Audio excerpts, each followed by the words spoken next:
बच्चों, स्वागत है गुरुजी स्टडी सर में। मैं आपका गुरुजी। मैं अपनी सिद्धांत और अपनी बातों पर, मगर आपको आगे बढ़ना है तो आप अपनी बातों पे अगर इसको सिस्टेमेटिक चलते रहे तो मैं फिर से आपको नेक्स्ट वीडियो से संबंधित, जो कि मैं पिछली वीडियो में आपको बता गया था कि जो सारणी व्यवस्थित कर रहे हैं वो तरीके से आपको सीखना होगा, समझना होगा। या आप देख रहे होंगे कि जो आवर्त सारणी है अभी मैंने पूरी तरह से आपको व्यवस्थित करने का तरीका, जो कि मैं स्टेप बाय स्टेप ले रहा हूँ। पिछली बार मैंने आपको इस वीडियो में यहाँ तक आपको समझाया था सिद्धांतिक रूप में अगर आप चलते हैं तो n+l थ्योरी, और n+l थ्योरी का क्या है कि मुख्य क्वांटम संख्या प्लस दोगंती क्वांटम संख्या, दुगंसी क्वांटम संख्या। विशेष रूप से इस टॉपिक को step by step 9th 10th और 12th 11th में आगे क्वांटम संख्या की भी मेरी वीडियोस आपको मिलेंगी। लेकिन यहाँ क्योंकि आपको आवर्त सारणी, मेंडलीव की आवर्त सारणी को पूरी तरह से व्यवस्थित करना सीखना है, तो पिछली वीडियो के अकॉर्डिंग मैं आगे चलता हूँ। n+l थ्योरी या सिद्धांत, जिसे हम मुख्य क्वांटम संख्या प्लस द्विघाती क्वांटम संख्या के नंबरों को जोड़ करके ही आगे बढ़ सकते हैं अकॉर्डिंग ऑफ मेरी समझाने की। क्योंकि बोरवरी ने 4 कक्षाओं का ही वितरण किया था जिसमें मैंने यह समझाया आपको।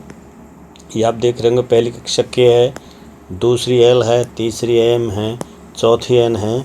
उसी आधार पर हमने 5वीं एम, 5O, 6ठी पी और 7वीं क्यू, इनको आवर्त सारणी में देखा जाए तो आवर्त भी कह सकते हैं, कक्षाएं, सेल, कोष, और जो उपकोष बताए थे मैंने वो SPDF के अनुसार ये उपकोष हैं जिनको हमने एस कहा। अगर ये एक कक्षा में है तो नंबर 1 दे दिया।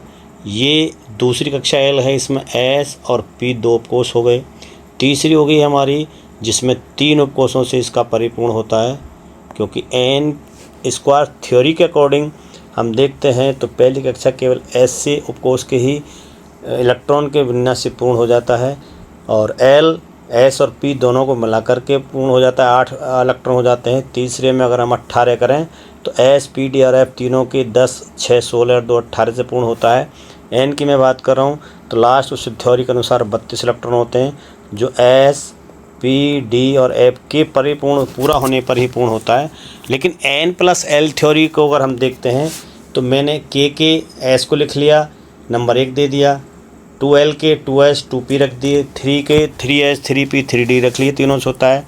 चौथी n के 4s 4p 4d 4f रख दिए।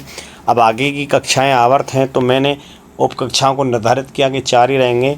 तो उसके अकॉर्डिंग हम अगर देखते हैं तो हमने 5O को, लेकिन इसमें S, P और D ही रखेंगे और F, क्योंकि 4 ही उप कक्षाएँ मैक्सिमम से ज़्यादा रख नहीं सकते।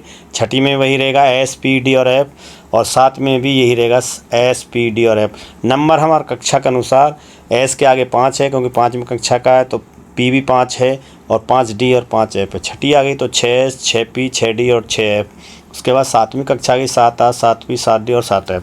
यदि इनका हम n+l थ्योरी देखते हैं तो मैंने, आपने देखा होगा कि मैंने आगे जो एक नंबर लिखा है, यानी ये जो नंबर है आप देख रहे होंगे, ये नंबर 1 तो n हो गया यहाँ, और s का जो उस अकॉर्डिंग जो मैंने यहाँ नंबर दिखाए हैं आपको, ये वाले ये नंबर, यानी s को 0 का आया तो मैंने 0 रख दिया।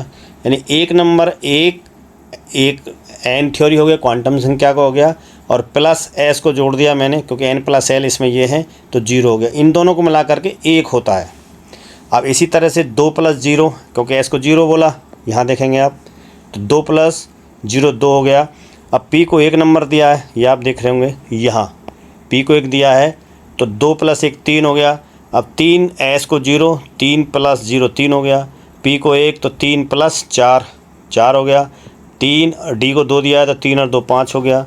4 और s को 0 दिया तो 4 + 0 4 हो गया। p को यहाँ देखेंगे आप कि 1 नंबर है तो 4 + 1 5 हो गया। 4d 4 + 2 6 हो गया।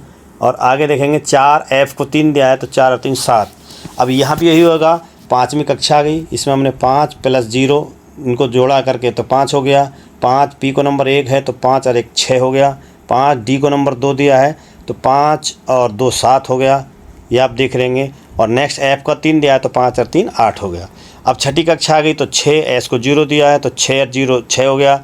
अब आगे p को 1 तो 6 और 1 7, 6 और 2 8, और F को 3 है तो 6 और 3 9।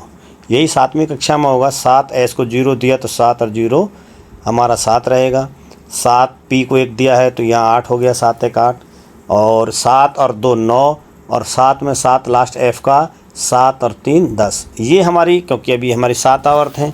अब यदि हम इस क्रमांकों को देखें तो नियम अनुसार अगर देखते चले जाएंगे तो जैसे नंबर बने हुए हैं उसी नंबर पर, जैसे 1 2 3, फिर 3 2 जगह है, फिर उसके बाद 3 नहीं, फिर 4 है तो 4 ये है और ये है, और भी कहीं 4 होगा नहीं है तो फिर 5 को लेते हैं, 5 ये है और ये 5 है, और कहाँ 5 ये है। 5 भी ख़त्म हो गया तो फिर हमें 6 लेना है, तो 6 यहाँ से शुरू होता है, 6 ये हो गया, और फिर 6 ये हो गया, और 6 ये हो गया। अब 6 ख़त्म हो गया तो 7 शुरू होगा, 7 ये हो गया, 7 ये है, उसके बाद 7 ये है और 7 ये है। उसके बाद 8 होगा तो 8 कहाँ से शुरू है, हम ये देखेंगे कि 8 यहाँ से शुरू है। 8 हो गया, फिर ये 8 हो गया, फिर ये 8 हो गया, फिर बचा 9, तो 9 यहाँ से शुरू है और 9 ये रहा लास्ट 10। इसी क्रम को हम अगर व्यवस्थित करते हैं तो ये n+l थ्योरी, यानी पहले S, उसके बाद 2 यहाँ पीछे देख रहे होंगे, यानी ये 1 निकाल दिया। अब 1 के बाद क्या आएगा 2, तो 2 ये है, उसके बाद 2P है तो P का मतलब क्या है कि तीसरा नंबर आ जाएगा, ये हो गया। 3 खत्म हो गया, 3 के बाद ये आता है, 3 भी है। लेकिन इसमें अगर ये क्रमांक जिसका बड़ा है वो बाद में आएगा, जिसका छोटा वो पहले आएगा, जब 3 सेम है तो इसका मतलब वही हमें क्रमांक लेना है कि जिस आधार पर हम देखते हैं अगर सेम संख्या के अंक हैं तो उसमें जिसका n छोटा है, जैसे 5 ये भी है और 5 ये भी है, तो इसमें क्या 3 इसका ये छोटा है, इसका ये बड़ा है, तो ये पहले आएगा 3 वाला। तो उसी तरह से 3S 3P, उसके बाद 5 में आप देख रहे होंगे ये वाला 5 है और ये वाला 5 है, तो इस 5 में आप देख रहे होंगे कि जिसका ये 4 है वो पहले आएगा, तो 4P पहले आएगा, जो यहाँ आप देख रहे होंगे ये वाला 4P, और 4P उसके बाद 3D, इस सिस्टम से गिनती के 5S, 5S से बड़ा 4D, 4D के बाद 5P, 5P के बाद फिर 6S में जाएगा, फिर 4F, फिर 5D और 6P। ये मैंने इसी क्रमांक के आधार पर जो नंबर जोड़े हैं, अगर आप गिनती से भी देखेंगे तो पहले 1 आता है, 1 के बाद 2, 2 के बाद 3, तो 3 ये आ गया, 3 ये आएगा, उसके बाद 4, तो 4 ये है और ये है, तो 4 ये पहले आएगा और उसके बाद ये आएगा। अब 4 नहीं तो 5 होगा, तो 5 यहाँ से शुरू होना है, फिर 5 ये आएगा और 5 के ये आएगा, तो क्रम में, लेकिन उसी क्रम में जैसे आप देख रहे होंगे ये क्रम ऐसे है, और क्रम में जो जिस क्रम में आ रहा है पहले 5 आएगा, 5 के बाद अगर 6 होंगे तो जो 6 पहले आ रहा है, जैसे ये 6 पहले आया, इसके बाद 6 फिर ये आएगा, उसके बाद 6 आएगा। आप देख रहे होंगे पहला 5 तक के क्रम हो गया। 6 में क्या है 4D है तो 4D यहाँ है, फिर 6 के बाद ये 6 आ रहा है जिसमें 5P है तो 5P आ गया, उसके बाद 6 कहाँ ये है 6S है तो 6S आया। अब 6 खत्म हो गया तो 7 कहाँ से शुरू होगा, यहाँ से। अगर हम गिनती देखते हैं 4 और 3 7 यहाँ शुरू हो रहा है ये वाला, तो जब ये 4N ये शुरू हो रहा है, अगर मैं देखूँ तो ये इन्हीं 7 पे 7 यहाँ से शुरू हो, तो 7 के बाद फिर अगला 7 कहाँ ये है, तो यानी कि 4F जो यहाँ था, 4F के बाद फिर क्या है 7 में 5D, तो आप देख रहे हैं 5D आ गया, 5D 7, और इसके बाद ये 6P है जो यहाँ 7 से हो रहा है तो 6P आ गया ये। अब 7 खत्म हो गए तो 8 शुरू होगा, तो 8 कहाँ से शुरू होगा, हम देख लेते हैं। जहाँ जोड़ा हमारा 8 है तो 8 कहाँ होता है, यहाँ ये 5F से आ रहा है, तो आप देख रहे होंगे। और 7 कहाँ, एक ये और है 7, 7017, तो जहाँ 7 है यानी ये 4F, तो 4F पहले आया। उसी क्रम में इसी व्यवस्था को मैंने, इस आपबाउ नियम का पूरा सिद्धांत है, और ये क्रमांक जो मैंने n+l थ्योरी के जोड़े हैं, आपका ये पूरी तरह से n+l थ्योरी, यानी 1s के बाद 2s में इलेक्ट्रॉन जाएंगे, 2s के बाद 2p में जाएंगे, 2p भर जाएगा 3s में जाएंगे, 3p भर जाएगा तो फिर 4s में जाएंगे, 4s भर जाएगा तब 3d में जाएगा, 3d के 10 कंप्लीट हो जाएंगे, फिर 4p में जाएगा, 4p का कंप्लीट हो जाएगा 3d में जाएगा, 3d के कंप्लीट हो जाएंगे 5s में जाएंगे, 5s कंप्लीट हो जाएगा तो 4d में जाएगा, और 4d का कंप्लीट होगा फिर 5p में। उसके बाद जब 5p के यानी 6 पूरे कंप्लीट हो जाएंगे तो 6s में जाएगा, 6s कंप्लीट होने के बाद तब 4p में जाएगा, फिर 5d में, उसके बाद 6p में जाएगा, फिर 7s में जाएगा, 5f में जाएगा, 6d में जाएगा, उसके बाद 7p में जाएंगे, 6f में जाएंगे, 7d में जाएंगे और 7f लास्ट। इसका एक इलेक्ट्रॉन विन्यास सिद्धांत कंप्लीट होता है, और ये इन्फिनिट रूप में आगे चलता रहेगा, लेकिन आवर्त की मैं बात करूं तो अनंत हो सकते हैं, लेकिन कक्षाएं हमारी SPD उप कक्षाएँ ही रहेंगी, SPD और F। वितरण का तरीका सिर्फ N+L थ्योरी पर रहेगा। यही चीज़ को जानने के लिए इलेक्ट्रॉनों का जो विन्यास करने पर अपवादों को दूर किया जा सकता है। यदि कोई कक्षक में, अगर आप जब आगे पढ़ेंगे, कोई कक्षा में अयुग्मित इलेक्ट्रॉन रहता है तो उसको युग्मन करने के लिए ही ये इलेक्ट्रॉन आपस में अभिक्रिया करते हैं और अभिक्रियाओं को ही हम रासायनिक श्रेणी में व्यवस्थित करते हैं। परंतु नाभिक की में जो कक्षा उपकक्षाओं को, जो कक्षाओं का अयुग्मित कक्षकों के निर्धारण में करने के लिए ही इलेक्ट्रॉन विन्यास होता है। युग्मित होने के लिए परमाणु संयोजित होते हैं, युग्मक बनाते हैं अक्रिय होने के लिए, और उनका जो मुख्य रूप उपकोष में कक्षकों में रहेगा। परमाणु इलेक्ट्रॉन का विन्यास उनमें उपस्थित वर्ग और परमाणु की व्यवस्थित करने के लिए दिया है। उदाहरण के तौर पर मैं आपको फिर समझा रहा हूँ। यदि हाइड्रोजन का एक, ये आप देख रहे हैं क्रमांक 1 है, तो इसका एक इलेक्ट्रॉन है। यदि इसे पहली कक्षा के में ही रहेंगे, एक इलेक्ट्रॉन रहेगा, तो वो 1s से ही पूरा हो जाएगा। इसका मतलब क्या है कि यह S ब्लॉक के पहले खाने में है। अब दूसरा हीलियम आता है, तो हीलियम का क्या है, 2 इलेक्ट्रॉन है टोटली मैं बात करता हूँ, तो ये 1s2, क्योंकि एक ही कक्षा रही और एक कक्षा का मतलब एक उप कक्षा से कंप्लीट हो जाएगा, 1s2 यानी 2 इलेक्ट्रॉन S में चले गए।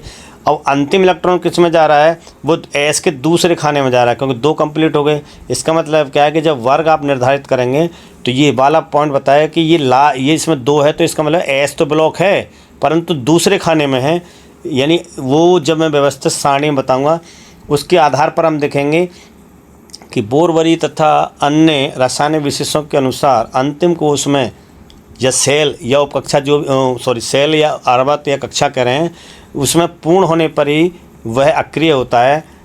नियमानुसार अंतिम कोश में 8 इलेक्ट्रॉन होना आवश्यक है अगर वो अक्रिय होना चाहता है, निष्क्रिय होना चाहता है।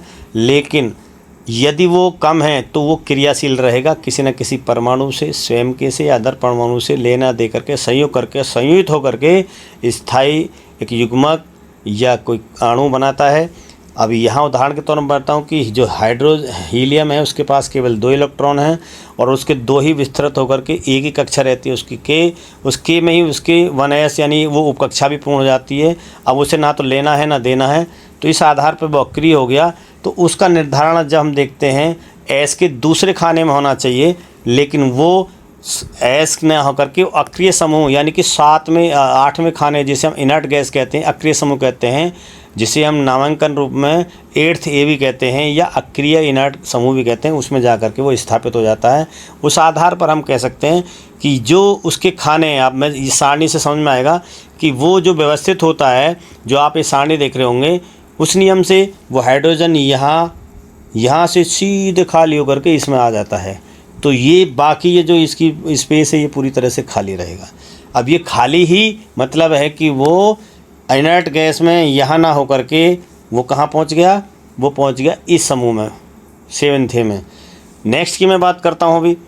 इसी आधार पर जब हम आगे व्यवस्थित करेंगे तो मैंने आगे आपको एग्जाम्पल के रूप में बताऊंगा, पूरी तरह से आप समझते रहेंगे। एक एक चीज़ मैं आपको क्लियर करूंगा और ये दावा है और वादा भी है कि आप अगर इसको बार से मेरे से समझेंगे और इसको ढंग से पढ़ लिया तो इलेक्ट्रॉन विन्यास के आधार पर ही आप पूरी सारणी को व्यवस्थित कर लेंगे। एग्जाम्पल के रूप में मैंने यहाँ दिखाया आपको कि ये जो निर्धारण है, ये निर्धारण है कि हाइड्रोजन 1 था और उसकी एक कक्षा थी, 1s में कंप्लीट हो गया।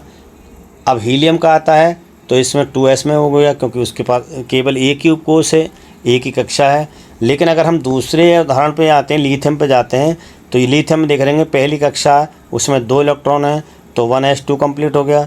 दूसरी कक्षा में क्योंकि टोटल इसके पास 3 इलेक्ट्रॉन है तो 2 इसमें और एक दूसरी L में चला जाएगा, तो ये 2s 1 में जाएगा। अब ये 2s का मतलब 1 क्या है कि ये इसका जो लास्ट का जो आवर्त है, ये जो चल रहा है, ये कहता है कि ये दूसरे तो आवर्त में है, आवर्त माने पड़ी लाइन में।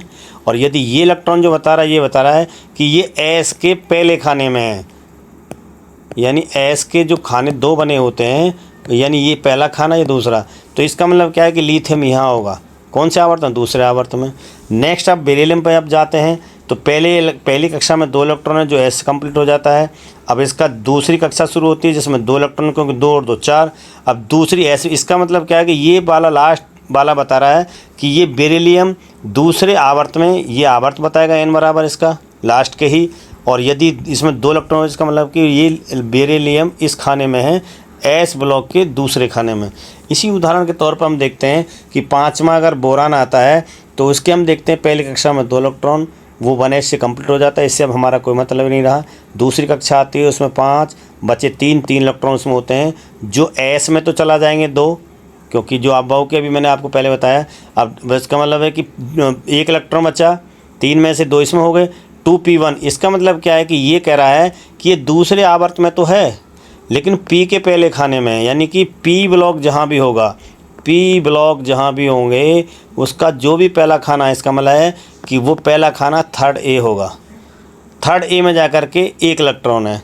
नेक्स्ट आता है छठा कार्बन, जिसमें हमने देखते हैं कि पहली कक्षा में 2, दूसरी में 4 हैं। पहली कक्षा में एस पूरी उपकक्षा भर गई, अब दूसरे को हम वितरण करते हैं तो इसके 2 ये 4 इलेक्ट्रॉन 2s2 और 2p2, यानी ये p कहता है कि दूसरा आवर्त और 2 खाने। इसका मतलब क्या है कि ये p के दूसरे खाने में है, जो दूसरा खाना उसका 4th होगा। इस तरह से अगला उदाहरण मैं बता रहा हूँ नियोन, क्योंकि अक्रिय तक पहुँचाना है। तो नियोन में अगर देखते हैं तो 10वें नंबर पर आता है, यानी इसमें ये 10 इलेक्ट्रॉन हैं और पहली कक्षा में 2 होते हैं, 1s कंप्लीट हो गया, बच्चे कितने 8 हेरे। अगर 8 को मैं दूसरी कक्षा में एस में 2 चले गए, बच्चे के 8 में से 2 चले गए 6, यानी 2p में 6 हैं। और इसका मतलब कह रहा है कि आवर्त बता रहा है इसका ये 2 और 6 छठे खाने में। इसका मतलब क्या है कि छठा खाना जो है वो 8th A है, p का छठा खाना, p ब्लॉक का छठा खाना 8th A, और 8th A कहते हैं हम इनर्ट गैसों को, अक्रिय समूह को इनर्ट गैसों। तो वहाँ जाकर के नियोन है, जिसे हम अक्रिय भी कहते हैं, नियोन गैस है। तो ये आपको एक वितरण का तरीका है जो नेक्स्ट में आपको व्यवस्थित रूप से सारणी में इलेक्ट्रॉन विन्यास के सारे एलिमेंट्स का इलेक्ट्रॉन विन्यास इस आपबाउ नियम n+l थ्योरी से आपको जो बता चुका हूँ, उस आधार पर मैं नेक्स्ट वीडियो में आपको पूरी तरह से उस सारणी को व्यवस्थित करने का तरीका बताऊंगा।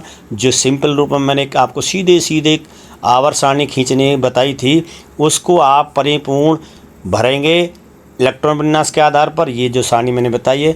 फिर उसके बाद हम कैसे बीच में डी ब्लॉक ले आते हैं, कैसे पी हट जाता है और कैसे एस ब्लॉक की ये सारे वर्क कंप्लीट कर सकते हैं, हम आगे बताएंगे। तो आगे बढ़ें, सीखें। Thank you all of you बच्चों।